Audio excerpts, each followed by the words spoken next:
Senta, mano.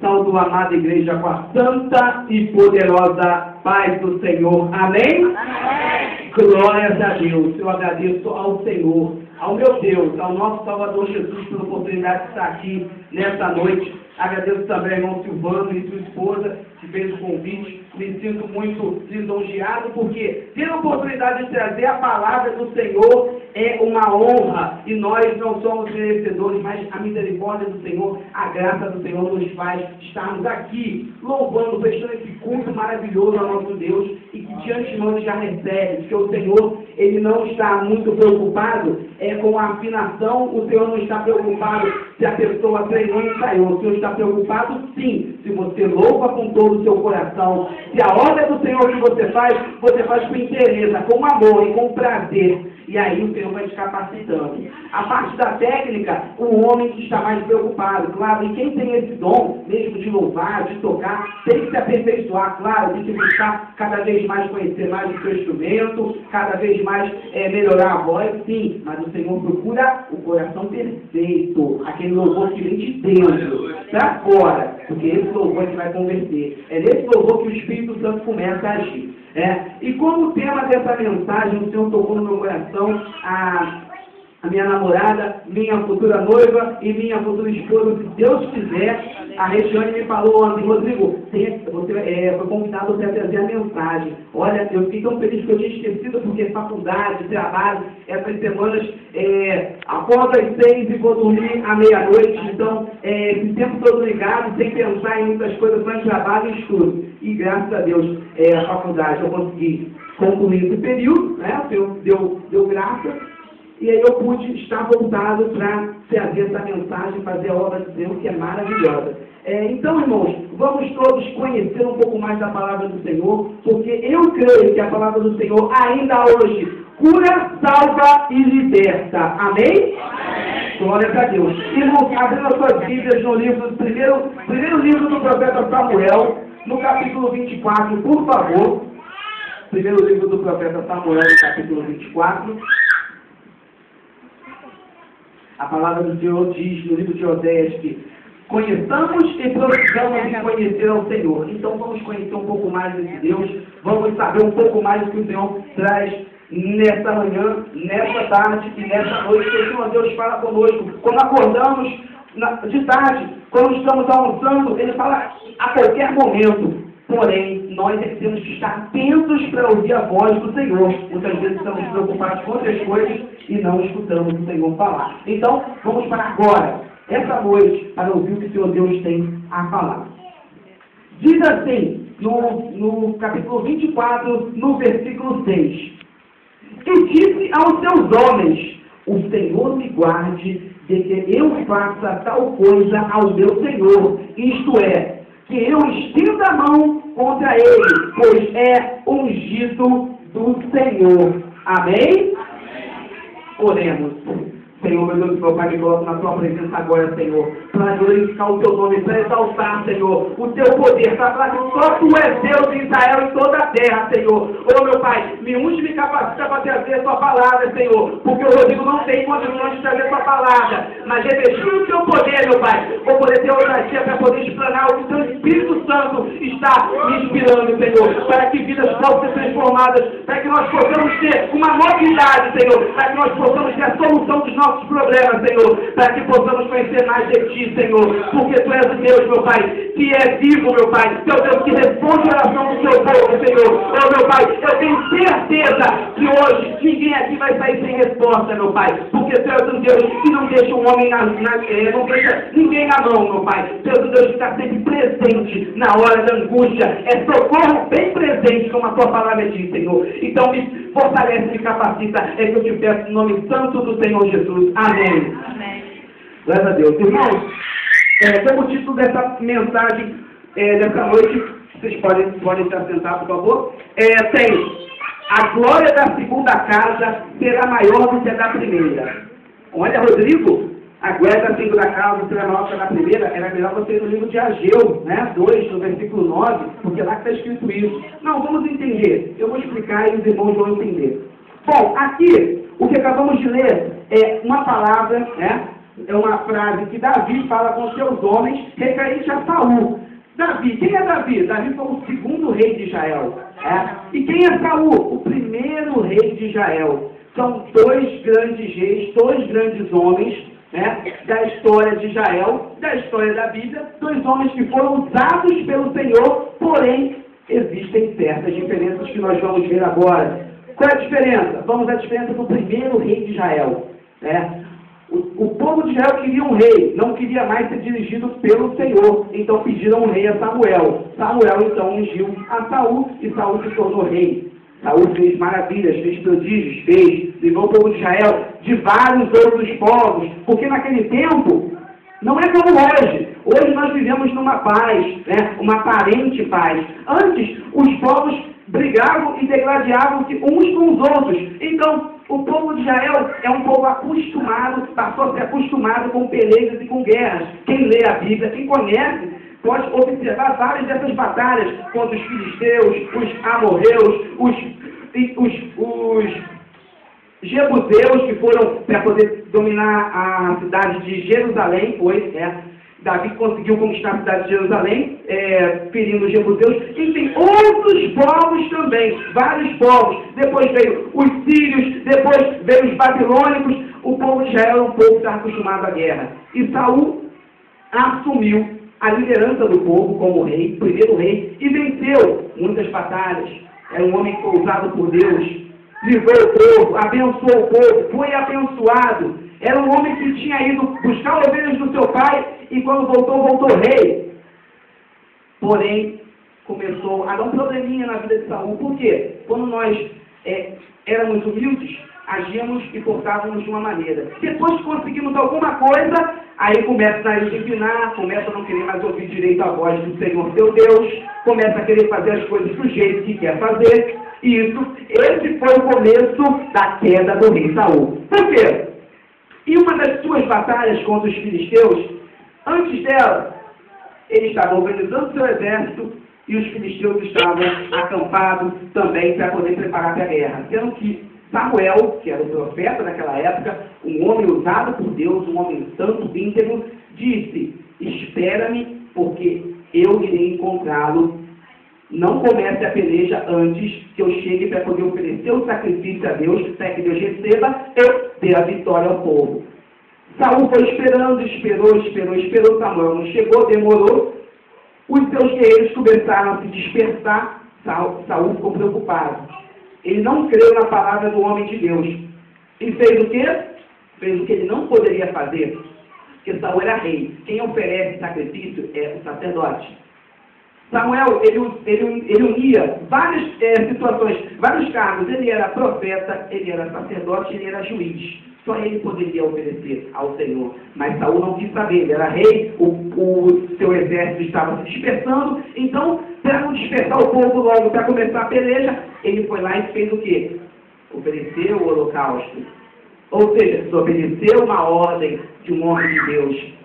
E Samuel chegou e falou: que loucura você fez, porque se você tivesse esperado, o Senhor iria confirmar o seu trono eternamente.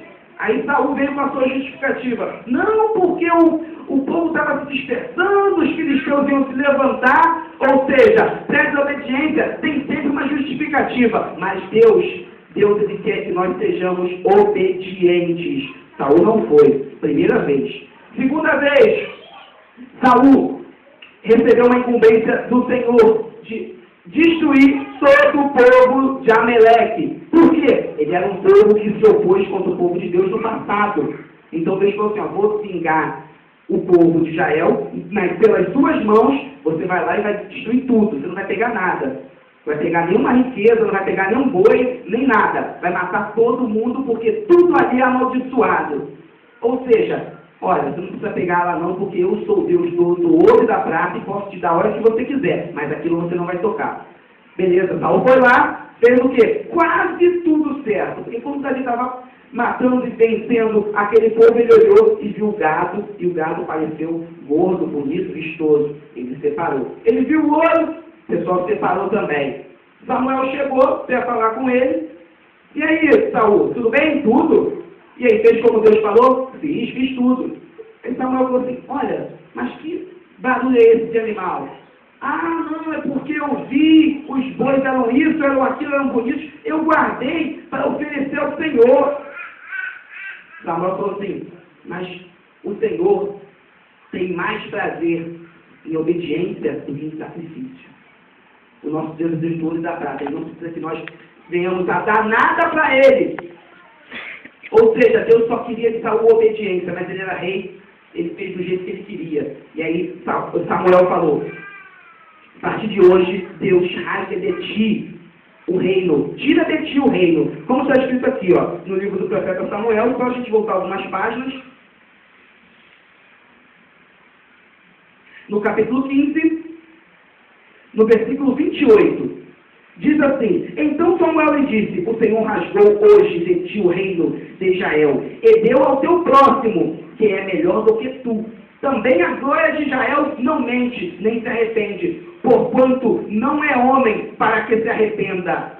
Então Saul disse, pequei, honra-me, porém, agora diante dos anciões do meu povo e diante de Israel, e volta comigo, para que adore o Senhor, teu Deus. Ou seja, ele recebeu aquela sentença de que ele teria perdido o reino, porém, a resposta de Saul, quando eu li esse texto, a resposta de Saul me intrigou. Por quê? Saul, ele não se preocupou muito com a vida com Deus, ele se preocupou com a aparência que ele tinha com os homens. Ou seja, tudo bem, mas me honra aqui, volta comigo, você é o sacerdote, você é o homem da religião daquela época, então volta comigo, para que o povo olhe e pense que eu estou assim com você, ou seja, que eu estou bem com Deus. Volta. Ou seja, muitas vezes nós queremos viver de aparência, que estamos certos, que estamos na presença do Senhor, mas o Senhor Deus não quer aparência, o Senhor Deus quer que nós sejamos obedientes a Ele. Não adianta eu estar aqui, ó, bonitinho, bem arrumado, se eu não estou sendo obediente ao meu Deus, se eu não estou fazendo o que Deus quer que eu faça. E aí Deus fez o que? Rasgou dele. Deus vai dar para quem? Para o outro que nós mencionamos aqui. Deus dá o reino para Davi, mas não deu de mão beijada, não foi fácil. Porque nós sabemos que Davi se levantou, matou o gigante Golias. Depois de matar o gigante Golias, Saul ainda era rei. Saul ficou com inveja, porque ele já tinha recebido essa mensagem, que o reino não seria dele. Então, Saul ficou com inveja dele porque o povo cantou. Saul matou 1000, mas Davi matou 10.000. E a inveja, porque ele é rei, e é apenas um menino. Davi devia ter aproximadamente 18 anos, 17 anos. Ele, outro de 18, 17 anos, tem mais amor, o povo tem mais amor dele do que por mim. É muito estranho isso. E começou a perseguir Davi. Davi teve que fugir do palácio e fazer toda uma carreira fora de Jerusalém, fora de Israel. Por quê? Pela perseguição que o rei Saul fez sobre ele. Ou seja, quando nós fazemos a obra do Senhor da maneira correta, aparecem os invejosos, aparecem as adversidades, para que nós possamos abandonar a obra do Senhor. Porém, nesse momento de dificuldade, Davi soube e conheceu a provisão do Senhor seu Deus. Porque a primeira coisa que fez Davi, ele saiu para a caverna de Adulão. Lá na caverna de Adulão, Davi pensou, acabou meu ministério, acabou tudo. Por quê? Fugir lá do palácio, fugir do lugar onde todo mundo aparecia e todo mundo me via. Acabou. Muitas vezes acontece isso com a gente. Poxa, me afastei da igreja, saí do lugar que realmente eu faço a obra do Senhor e tudo mais. Estou só, mas o Senhor não te deixa, não te desampara. Onde quer que você esteja, o Senhor está. Não tem como. O nosso Deus é um Deus, a Bíblia fala que ele enche a glória dele enche a terra e enche o céu.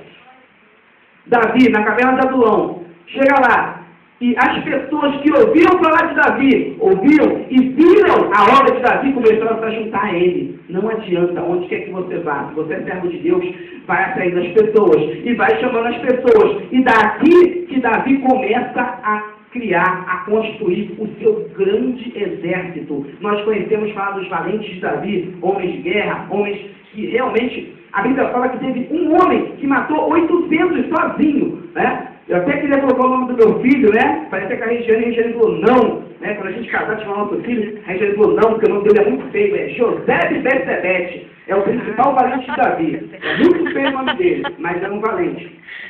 E podemos ver que nessa fuga, em um desses momentos que Saul, invejoso, perseguindo Davi. Davi fugia para um lugar, ele ia atrás. Davi ia para outro lugar e fugia, indo para o exército dele. O que motiva um rei correr atrás de um menino, de um moleque, de um garoto? A palavra do Senhor diz que o Espírito do Senhor se afastou de Saul. Ou seja, quando o Espírito de Deus se afasta, nós sabemos o que vem. Ele começou a ser influenciado pelo inimigo, inveja, mata, porque é melhor, porque é isso. E muitas vezes sofremos isso também, porque as pessoas, elas não têm visão espiritual para poder entender que é o demônio que está falando no ouvido delas, está provocando o ciúme, provocando a inveja. Temos que orar por essas pessoas, não temos que ter raiva não. Se Deus dá para a gente visão espiritual, temos que orar, como Jesus falou, orar pelos nossos inimigos, pelas pessoas que nos perseguem. Davi foi buscando, fazendo a obra do Senhor e mostrando integridade. Davi vivia, e a Bíblia fala que homens levianos se juntaram a Davi, ou seja, bandidos, ladrões, assaltantes, homens que não pagavam suas dívidas. Vamos colocar assim, a escória da sociedade se juntou a Davi. Mas Davi não se contaminou. Na verdade, Davi influenciou positivamente esses homens. O que nos leva a crer que você é servo de Deus para brilhar nesse mundo, para trazer a luz. Porque a Bíblia fala que a luz resplandece e prevalece sobre as trevas. E em um desses momentos, Saul, ele perseguindo Davi, ele estava preocupado, correndo para lá e para cá, deu uma vontade, a vontade que acontece com todo mundo, a vontade de ir ao banheiro. Sendo que naquele lugar não tinha banheiro, ele teve que entrar numa caverna. E ali entrou numa caverna Saul, para poder, a Bíblia fala, aliviar o ventre. Todo mundo já entendeu o que ele foi fazer, não é verdade? Não precisa ser mais claro. E ele lá, naquele momento, Davi estava ali dentro com seus valentes, homens de guerra, homens que matavam com facilidade, homens que eram preparados para matar mesmo, e eram fiéis a Davi. Vendo chegar o principal inimigo do seu chefe, eles ficaram oriçados, vamos matar ele. Davi falou o que eu li aqui para vocês. Longe de mim levantar a mão contra o ungido do Senhor. Olha só, que visão espiritual desse menino, desse garoto Davi. Porque se um homem te persegue, se aquela pessoa te maltrata, faz coisas erradas com você, e você tem a chance, tem ela nas mãos, você poderia ali, liquidar, acabar com aquela pessoa, o seu perseguidor. Acabou o meu problema. Matei. Era guerra, em guerra vale tudo. Davi não, porque Davi tinha a visão espiritual de que ninguém que se levanta contra o ungido de Deus fica impune. Ele estava fazendo coisa errada, mas ele ia acertar contas somente com o Senhor seu Deus. O homem não pode fazer vingança com as próprias mãos. A palavra do Senhor Deus diz assim, que Deus fala, minha é a vingança, eu retribuirei. Ou seja, nós não temos condições. Porque quando nós queremos nos vingar, nós, na verdade, não estamos nos colocando na condição de Deus, de juiz. Nós não somos juízes. E aí, eis o que eu falei, a glória da segunda casa será maior do que a da primeira. Qual é a primeira casa? É Saul. Saul teve até a sua glória, mas a glória da segunda casa foi muito maior que foi Davi. Por quê? Porque o Senhor fala, que todo mundo conhece Davi, que é um homem segundo o coração de Deus. Não porque nunca pecou, mas sim porque pecava e se arrependia completamente e não voltava a cometer o mesmo erro. Era um homem que aprendia e que buscava de Deus sempre a resposta. Ele falava, Senhor, entrarei nessa peleja? O Senhor falava, sim. O Senhor vai me entregar meus inimigos na minha mão? Sim. Aí ele entrava. Senhor, vou por aqui? Não, vai por ali. Então tá, vou por ali. É um exemplo, essa segunda casa. Porque nós temos que pegar esse referencial e seguir. Porque a primeira casa, muitas vezes, nós quebramos a cara e imitamos. Começamos bem com o Senhor. Mas depois achamos que porque a gente tem uma certa idade, porque a gente tem estudo, porque eu já vi isso antes, acabamos tomando decisões pela nossa própria mente, pelo nosso próprio coração, e não consultamos ao Senhor Deus, e aí quebramos a cara. Davi não. Davi perguntava e consultava o Senhor antes, e por isso que Davi, a Bíblia fala que Davi não teve nenhuma derrota. O Senhor falou assim, ó, caia eu nas mãos do Senhor, mas não nas mãos dos meus inimigos. Porque Davi sabia que Deus era misericordioso, mas cair na mão do inimigo era muito humilhante. Israel sempre se esqueceu do Senhor e caiu nas mãos dos seus inimigos, foi humilhado, mas humilhado mesmo, massacrado. Porque o diabo, ele não perdoa. Ele, quando pega, ele brinca mesmo. Então, irmão, se você está pensando em desobedecer ao Senhor, está começando a pensar, o inimigo está começando a colocar isso na sua cabeça, esqueça, pergunte ao Senhor o que Ele quer da sua vida, porque o Senhor Deus Ele é misericordioso. Se você errou, fica tranquilo.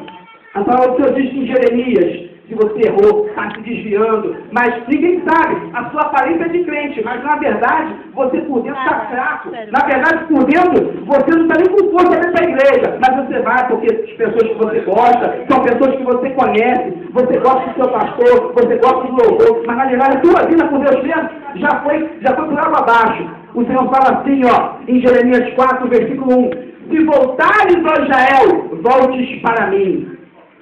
Então volte para o Senhor, mas volte de coração, porque às vezes com corpo você já está na igreja, mas seu coração está longe, está afastado. Se você errou e a sua consciência está pesando aí, lembre-se de Pedro, o que Pedro fez. Pedro falou, Jesus falou, vamos para Jerusalém e o Filho do Homem vai ser entregue, e ele vai ser surrado, ele vai ser humilhado, vai ser crucificado e tudo mais. Pedro falou, não. E também falou, ele vai ser abandonado. Pedro falou assim, não, Senhor, mesmo que todos te abandonem, eu vou com você até o fim. Jesus falou assim, que isso, faz isso não, que isso, por favor. Não, Senhor, eu vou até o final com você. Ele falou assim, Pedro, antes que o galo cante, você vai me ligar 3 vezes. Pedro, não, nem que eu tenha que pagar com a minha própria vida. Beleza? O que aconteceu? Todo mundo sabe. Pedro foi lá e negou 3 vezes Jesus na maior cara de pau. Levou Jesus na maior cara de pau.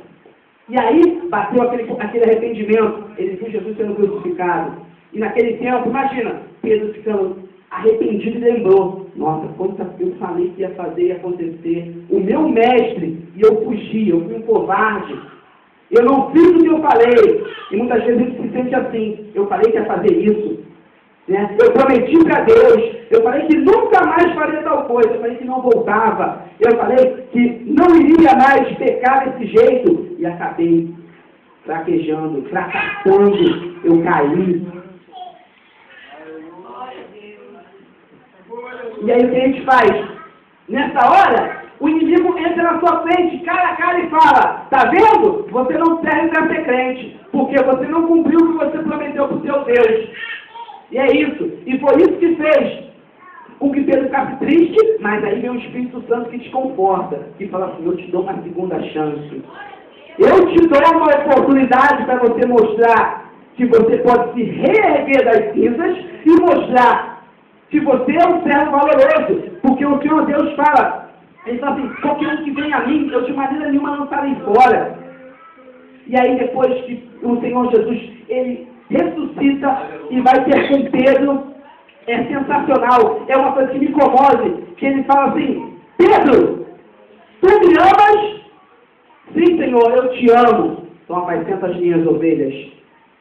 Segunda vez, Pedro, tu me amas?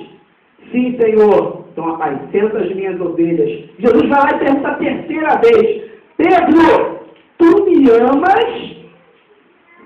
3 vezes. Quantas vezes ele negou Jesus? 3 vezes. Quantas vezes ele perguntou para Jesus, para Pedro, depois da ressurreição? 3 vezes. Aí, na terceira vez, 2 vezes Pedro respondeu, sim, eu te amo, de primeira. Porque Pedro era muito impulsivo. Eu amo. Então apacenta minhas ovelhas. Você me ama de novo? Eu amo. Então apacenta minhas ovelhas. Na terceira vez, Pedro, tu me amas? A Bíblia fala que Pedro ficou contristado, meio triste. Acho que veio a consciência dele que ele falou com Jesus antes. eu vou com você até a morte. Ou seja, falou mesmo, ó, no impulso. Pedro vai lá e contristado falou assim, Senhor, meio triste, tu sabes tudo. Ou seja, já não respondeu mais com aquela coisa da boca para fora. Ele foi no próprio coração e sentiu, caramba, antes eu falava da boca para fora, eu vou fazer evangelismo, eu vou mudar, eu vou isso e aquilo. Depois, ele viu que, na verdade, ele mesmo não se conhecia. Muitas vezes a gente fala algumas coisas da boca para fora, mas não temos condições de manter e sustentar. E aí, Pedro aprende com o Senhor Jesus que nós devemos ser humildes e pensar no que a gente vai falar. Para que nossa palavra tenha força. Não falar glória a Deus de qualquer maneira, mas falar sentindo. Para que essa glória possa invadir o teu peito, possa invadir o coração da pessoa que está do seu lado, e para que Deus possa sentir realmente fé. Pedro não falou com fé, Pedro falou na motivação que iria com o Senhor Jesus até a morte. E aí depois ele fala, Senhor, tu sabes de tudo. Ou seja, humildemente, Senhor, tu conheces o meu coração. Tu sabes que agora eu estou preparado, naquele momento não. Ou seja, irmãos, muitas vezes caímos, erramos, tropeçamos, mas o cair é do homem e levantar é de Deus. A glória da segunda casa será maior do que a da primeira. Creiam nessa palavra. E até aqui o Senhor me entregou. Eu agradeço a oportunidade em nome santo do Senhor Jesus. Amém.